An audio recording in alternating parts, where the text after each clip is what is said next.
শাসক যখন শোষক হয়, মানুষ তখন তার থেকে মুক্তির জন্য আন্দোলন তো করবেই।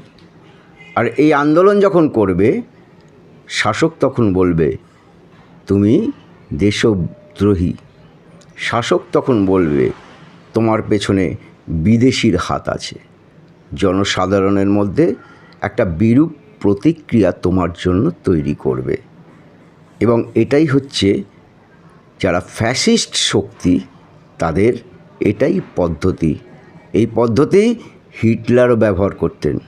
আর আমার দেশের এই ব্রিটিশরাও ঠিক এই ধরনের পদ্ধতি ব্যবহার করে নেতাজি সুভাষচন্দ্র বসু থেকে শুরু করে মাস্টারদা সূর্য সেন বা সমস্ত বিপ্লবীদেরকে টেররিস্ট, সন্ত্রাসবাদী, গুন্ডা, মোস্তান বলতো এবং তাদের উপর অকথ্য অত্যাচার করতো, ফাঁসি দিত।